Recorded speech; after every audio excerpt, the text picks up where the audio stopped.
இன்று நான் சொல்லப்போகும் இந்த புராண கதை சாதாரண கதை அல்ல.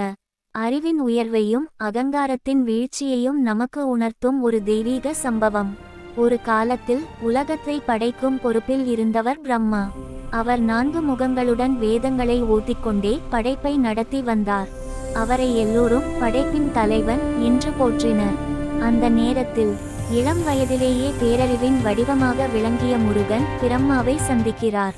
முருகனின் முகத்தில் அமைதி, கண்களில் ஞானத்தின் ஒளி, கையில் வேல், அருகில் மயில். அவர் மெதுவாக பிரம்மாவிடம் கேட்கிறார், ஓம் என்ற பிரணவ மந்திரத்தின் உண்மையான அர்த்தம் என்ன? பிரம்மா சற்று திகைக்கிறார். வேதங்களை சொல்லத் தெரியும், மந்திரங்களை உச்சரிக்க தெரியும், ஆனால் அந்த ஓம் என்ற ஒளியின் பரம ரகசியம் என்ன என்பதை அவர் விளக்க முடியவில்லை. இருந்தும் தன் பதவியின் பெருமையை காக்க முயற்சிக்கிறார். அப்போது முருகன் அமைதியாக கூறுகிறார், படைப்பின் தலைவராக இருக்கும் ஒருவர் படைப்பின் மூல உண்மையை அறியாமல் இருப்பது சரியா? அந்த தருணத்தில் முருகன் பிரம்மாவை தெய்வீக ஆற்றலால் சிறையில் அடைக்கிறார்.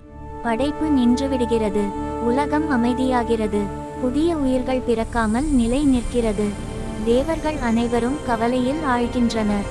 அவர்கள் உடனே பரமசிவனை அணைகின்றனர். சிவன் கைலாசத்தில் அமர்ந்திருந்தார். அவரிடம் தேவர்கள் வேண்டுகின்றனர். பிரம்மா இல்லாமல் உலகம் இயங்கவில்லை. சிவன் முருகனை சந்தித்து கேட்கிறார், மகனே, ஏன் பிரம்மாவை சிறையில் அடைத்தாய்? முருகன் பணிவுடன் பதிலளிக்கிறார், அறிவில்லாமல் பதவி இருப்பது உலக நலனுக்கு ஆபத்து. சிவன் புன்னகையுடன் கூறுகிறார், அப்படியானால் பிரணவத்தின் உண்மையை நீயே எனக்கு விளக்க வேண்டும். அந்த நொடியில் மகன் தந்தைக்கு குருவாகிறார். முருகன் சிவபெருமானுக்கே ஓம் என்ற பிரணவ மந்திரத்தின் பரம ரகசியத்தை உபதேசிக்கிறார்.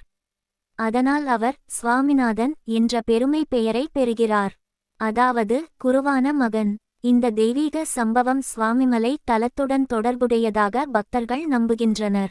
அன்புடையீர், இந்த கதையின் உண்மையான அர்த்தம் என்ன? பதவி உயர்ந்தால் போதாது, அறிவு உண்மையாக இருக்க வேண்டும்.